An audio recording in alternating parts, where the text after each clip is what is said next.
Hello friends, അസ്സലാമു അലൈക്കും. പുതിയൊരു വീഡിയോയിലേക്ക് എല്ലാവർക്കും സ്വാഗതം. ഇന്ന് ഞാൻ വന്നിട്ടുള്ളത് ഈസി ആയിട്ടുള്ളൊരു ഈവനിങ് സ്നാക്സിൻ്റെ റെസിപ്പി ആയിട്ടാണ്. മൈദപ്പൊടിയും പാലും മുട്ടയും വെച്ചിട്ടാണ് ഞാൻ ഇതുണ്ടാക്കുന്നത്. അപ്പോൾ ഇതുണ്ടാക്കുന്നത് എങ്ങനെയാണെന്ന് നോക്കാം. സ്നാക്സ് ഉണ്ടാക്കാനായിട്ട് ഒരു പാത്രത്തിലേക്ക് 1 കപ്പ് മൈദപ്പൊടി എടുത്തിട്ടുണ്ട്. ഇതിലേക്ക് ഒരു പിഞ്ച് ഉപ്പ് ചേർത്ത് കൊടുക്കാം. 1/4 കപ്പ് നല്ല തിളപ്പിച്ച പാലാണ്, അത് കുറേശ്ശെ ചേർത്ത് ഇതുപോലെ നന്നായിട്ട് ഇളക്കി കൊടുക്കാം. 1 കപ്പ് മൈദയിലോട്ട് 1/4 കപ്പ് പാലാണ് ഞാൻ എടുത്തിട്ടുള്ളത്. അത് ഈ അളവിൽ തന്നെ എടുക്കാൻ വേണ്ടി ശ്രദ്ധിക്കുക. എന്നിട്ട് കൈവച്ചിട്ട് നന്നായിട്ടൊന്ന് കുഴച്ചെടുക്കുക. നമ്മൾ ചപ്പാത്തിക്കൊക്കെ മാവ് കുഴക്കൂലേ, അതുപോലെ നന്നായിട്ട് കുഴച്ചെടുക്കുക. നന്നായിട്ട് കുഴച്ചെടുത്തിട്ടുണ്ട്. ഇനി ഇതിലേക്ക് ഒരു മുട്ടയും കൂടി ചേർത്ത് കൈവച്ചിട്ട് വീണ്ടും നന്നായിട്ട് കുഴച്ചെടുക്കുക.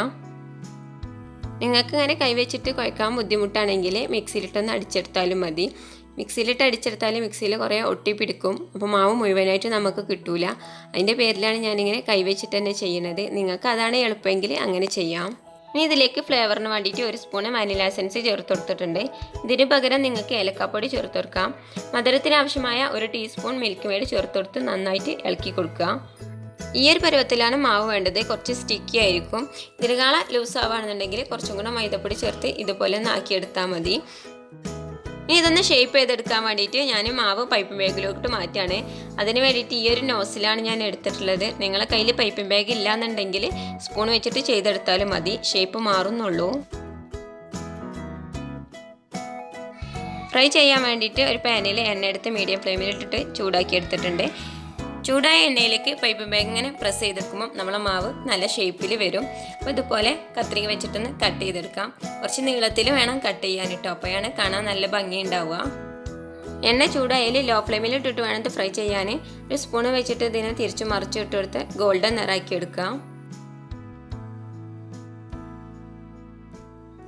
സ്നാക്സ് ഗോൾഡൻ നിറായിട്ടുണ്ട്. ഇത് എണ്ണയിൽ നിന്ന് മാറ്റാം. അപ്പം ബാക്കിയുള്ളതും ഇതുപോലെ ഫ്രൈ ചെയ്തെടുക്കുക. ഇതിൻ്റെ മുകളിൽ പൊടിച്ച പഞ്ചസാര ചേർത്ത് കൊടുക്കുകയാണ് ഞാൻ.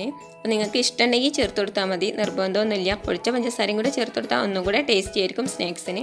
അപ്പോൾ ഇത്രയേ ഉള്ളൂ, ഈസി ആയിട്ടുള്ള സ്നാക്സ് ഇവിടെ റെഡിയായി. അപ്പോൾ നിങ്ങളെല്ലാവരും ഒരു പ്രാവശ്യമെങ്കിലും ഉണ്ടാക്കി നോക്കിയിട്ട് അഭിപ്രായങ്ങൾ കമൻറ്റ് ബോക്സിലൂടെ അറിയിക്കുക. നിങ്ങൾക്ക് എൻ്റെ റെസിപ്പി ഇഷ്ടപ്പെട്ടാൽ സബ്സ്ക്രൈബ് ചെയ്യുക, ലൈക്ക് ചെയ്യുക, നിങ്ങളുടെ ഫ്രണ്ട്സിനും ഫാമിലിക്കൊക്കെ ഷെയർ ചെയ്ത് കൊടുത്ത് സപ്പോർട്ട് ചെയ്യുക. ഇൻഷാ അല്ലാഹ് അടുത്ത നല്ലൊരു വീഡിയോ ആയിട്ട് വരുന്നതുവരേക്കും അസ്സലാമു അലൈക്കും.